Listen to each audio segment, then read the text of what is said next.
Hi, everyone. I'm Cathy Hazel Adams. Thank you for joining me. I wanted to talk to you today a little bit about the electromagnetic nature of our being and how we can care for our own electromagnetic health. I'm recording this today because yesterday I felt urged to write a blog article about this and email it to my clients, students, and followers. And today I wanted to record this video, so I'm sharing this information with you, this wonderful community of light beings. So thank you again for being here. Before I go on, I'll remind you that if you find value in this video, please remember to like, subscribe, and share it. It helps so much with the algorithm, and it lets me know that you appreciate these videos and would like to see more. So, just above the level of pure consciousness, we are electromagnetic beings in an electromagnetic universe. Idea, which is information, beliefs, expectations, worldviews, paradigms, creativity, desires, states of being. All of these are idea, information held in consciousness, held by consciousness, God consciousness, your consciousness, my consciousness. My teacher, Seth, taught me that there is no such thing as dead information that somehow exists, just exists outside of consciousness. Information, idea, is always held in consciousness, period. And consciousness expresses and perceives its ideas, its information, through electromagnetism.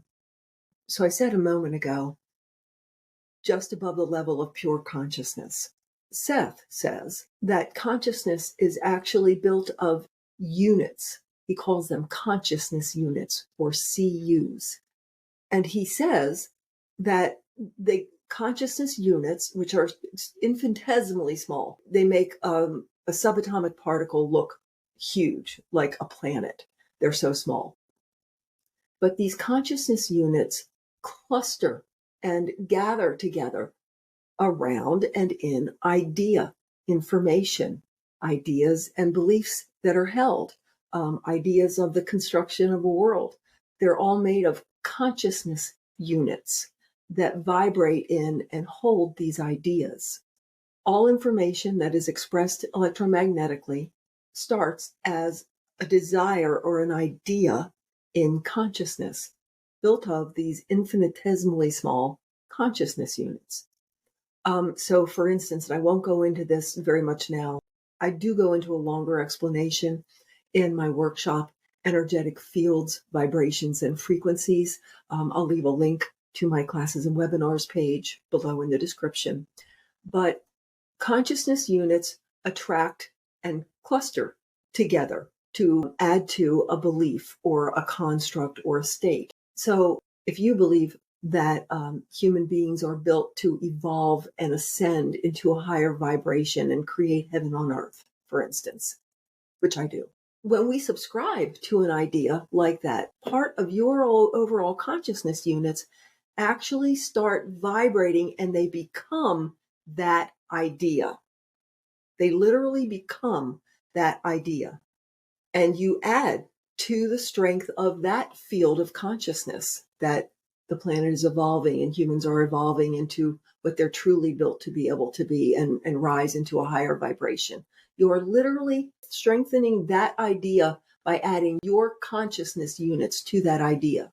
If conversely, you believe that people are basically negative and adversarial, and it's a dog-eat-dog world, and everybody's out to get everybody else and take advantage of everybody else. Your consciousness units go into vibration with that idea, and you strengthen that idea and vision of the world in the collective consciousness. Whichever way you go, you're making that field of idea more available to others to vibrate with if they want to. So, as I say in my workshop, it matters what you choose to vibrate with, what you choose to believe, the thoughts, beliefs, and expectations you choose to hold. Pure consciousness has the desire, the idea, the creative impulse, and it expresses and perceives its ideas and information electromagnetically. So consciousness perceives and experiences its ideas through electromagnetism in our world, in our bodies, in our thoughts, our emotions.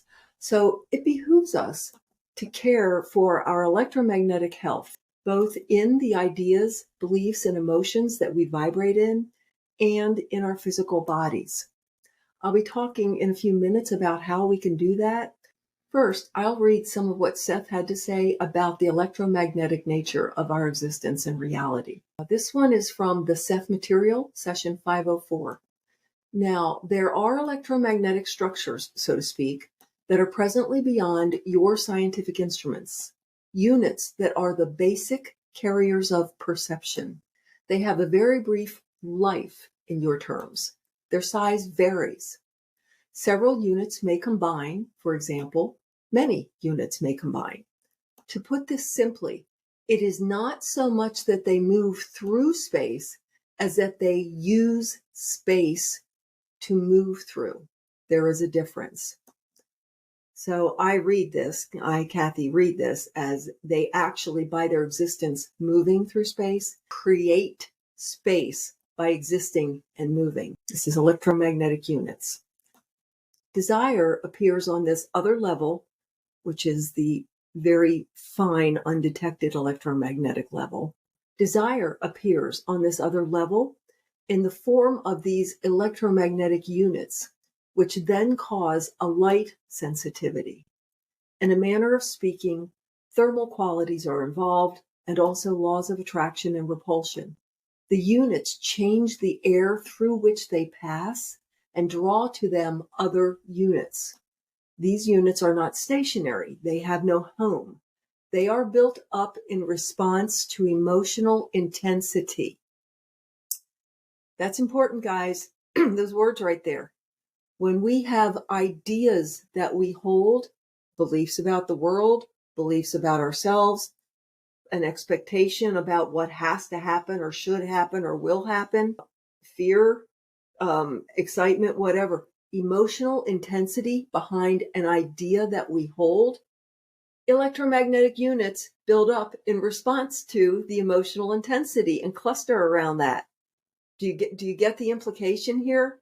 That is how we build our reality from the ideas and the beliefs and expectations that we hold. Going on. This is from the Seth material, session 505. I will try to clear this later, but the air is the result of these units. So that harkens back to what I just said, that by their very existence and movement, they create the air and space around them because they exist. The air is the result of these units' existence, formed by the interrelationship of the units in their positions and their relative distance from the other, and by what you would call the relative velocity of their motion. Air is what happens when these units are in motion, and it is in terms of weather that their electromagnetic effects appear most clearly to scientists, for example. How's that? They are just beyond the range of physical matter. This structure is beyond the range of electromagnetic qualities as your scientists think of them. Now, he says in another place within that passage that it's not that they're not detectable by scientific instruments. It's just that we don't have the instruments yet to detect them at this level. This is from Seth Speaks, Part 1, Chapter 5, Session 524. This is highly simplified, but the subjective experience of any consciousness is automatically expressed as electromagnetic energy. Each thought or emotion, therefore, exists as an electromagnetic energy unit or as a combination of them, and often with the help of coordinate points, they emerge into the building blocks of physical matter. Mental images, accompanied by strong emotion, are blueprints, therefore, upon which a corresponding physical object or event will, in your terms, appear. Again, back to what I said. When we hold ideas, beliefs, expectations, be they fearful or positive, we are adding our electromagnetic reality to those ideas, and we are strengthening them, and we are actually creating blueprints, templates to be filled out in our physical experience. So it matters what we vibrate with. So you can see that we are electromagnetic beings in an electromagnetic universe. Our thoughts, our emotions, our bodies are an electromagnetic reality. This is why it helps us so much mentally, emotionally, and physically to ground ourselves regularly. Grounding is literally the grounding to the earth of what I call energetic free radicals. That's the unstructured, chaotic, often fear-based emotional energies that just bounce around your field and your body, keeping you in a state of anxiety and confusion and inflammation, including physical inflammation, and keeping you out of coherence with your clear, focused, true pattern of potential. We can, of course, ground our energetic fields and our bodies by being in physical contact with the earth, as so many of you already know about grounding, where you stand with your bare feet on the earth and let the earth's charge and field correct your charge and field, and take away the undirected electromagnetic energy that's bouncing around, creating the problems. I happen to believe that we also ground ourselves just by spending time in nature, whether we're barefoot or not. But did you know that we can also ground ourselves with water? Water is naturally a great conductor, and it's an earth element. So immersing ourselves in a body of water will also neutralize that free radical energy that I talked about. We can do this by swimming in a body of water, such as the ocean, a lake, a river, a pond, a swimming pool, or even by immersing ourselves in a bathtub. I know you've all noticed how relaxed and rinsed clean from the inside out we feel after swimming or sitting in a nice bath.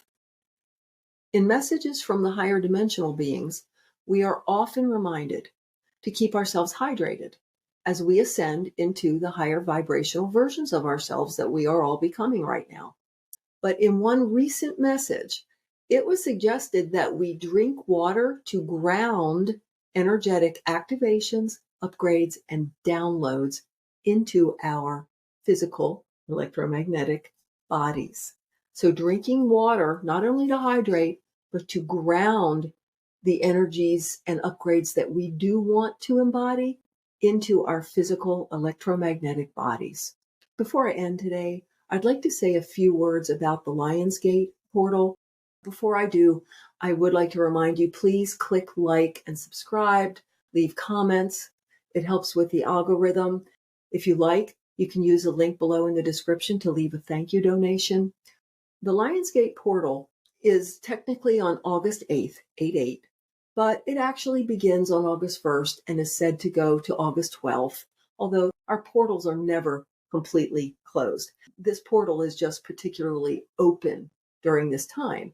And what it is, it's the period in which the sun and the star Sirius align in the sign of Leo, and they open even wider a portal for creativity and awakening and manifestation.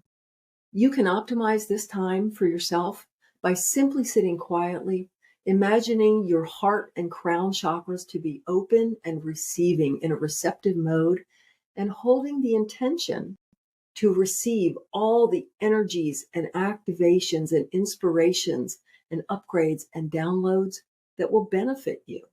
That's all it takes, sitting in a receptive state and accepting all the downloads of energies and activations and upgrades. So thank you again for joining me today. I hope something I said was of benefit to you. Have a most blessed day.